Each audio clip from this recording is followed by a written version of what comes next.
Arizona's Stand Down provides resources and services for homeless veterans.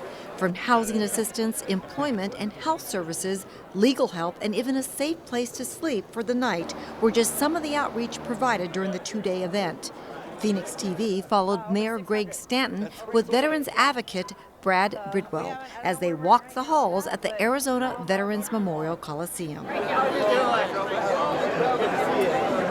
Mayor, as you know, we're in the court system for the Arizona Stand Down, where they process hundreds of cases. We talked a little bit, City of Phoenix has been doing the veterans courts every month, and now their lines are really down compared to the other court systems. Which is really cool, and you know better than anybody, the difference between someone who happens to be homeless, breaking the cycle of homelessness, is whether they get a job, and whether they get a job is often dependent on whether they get their driver's license. And so that court system right there, whether a judge turns a fine on their record into public service, the fine for someone who happens to be homeless, I mean, $500 might as well be $1 million.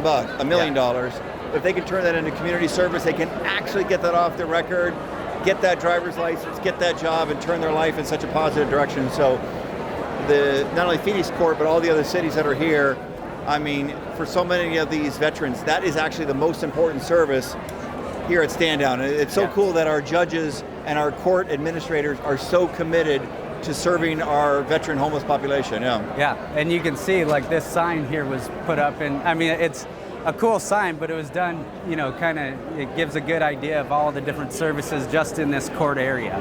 Yeah. Municipal Court Judge Marianne Bayardi spends her time helping veterans with their legal issues. Our Veterans Court meets twice a week, Thursdays and Fridays, every week at the courthouse. And the whole idea of Veterans Court is to bring the veterans in and get them connected with services. So whether they're homeless and they need those kinds of services, or they have substance issues or mental health issues, or they need to get an upgrade in their discharge status, or they need to access education benefits. We're trying to get the whole issue resolved rather than just looking at the crime they've committed and addressing that and sending them on their way. We're trying to help them to improve their standing in life and to address whatever underlying issues they may have, so that when they leave Veterans Court, they're in a much better place than when they came in.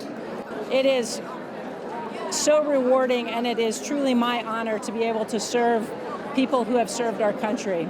And I tell people Friday, which is my main Veterans Court day, is my favorite day of the week, and not just because it's the day before Saturday, but because we get to see people come in, and literally over time, we see them quite often, and you can literally watch them change. You can watch the change in their persona, in their confidence, in their appearance, and we can really see as people leave the court in a much better position when they came in, and that's really what I would hope the justice system is doing all the time, and we certainly get to do it in Veterans Court.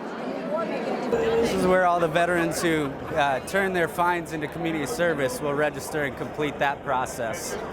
And it's important to note that for the court system, community service is the same as paying a fine. So it's not letting anyone off the hook, just the opposite. It's making someone work really hard to pay whatever debt they may have to society. But the key is that they pay that debt and then they can move on in their lives. So that's so critically important. Yeah, absolutely. All right, good to see you. Thanks for your service.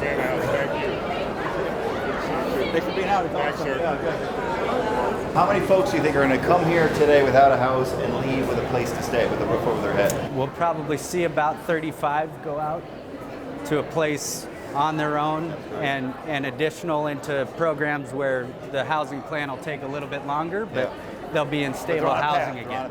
Yeah, and off the streets. One of the many services provided, veterans have the opportunity to get their hair cut. These are all volunteer barbers. And for some of them, maybe on the street for a while, obviously from a matter of feeling good about themselves. I mean, just being able to look good like that, it's such a huge thing. So it's so cool that the barbers are out here. Yeah, grooming and teeth are really important to interviews and jobs. This veteran was deployed twice to Iraq and fell on hard times after his return. Currently, I'm in transition. I'm homeless. I've dealt with a lot of things recently, the past couple of years since I've been back.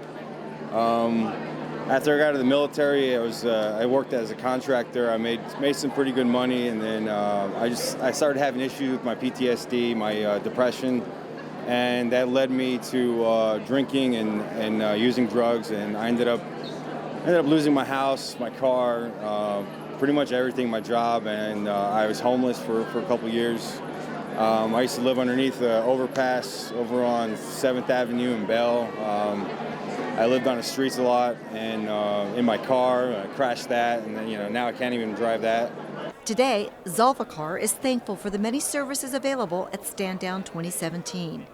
Like many others, he served our country, and now it's time we get back to them.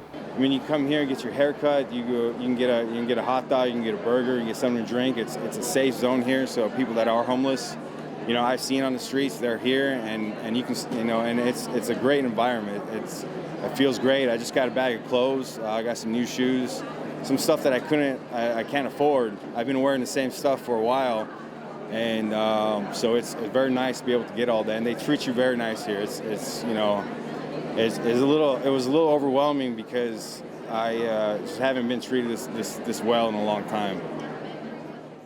To find out some of the city resources and services for veterans, you can go to phoenix.gov. For Phoenix TV, I'm Deborah Cedillo Dugan.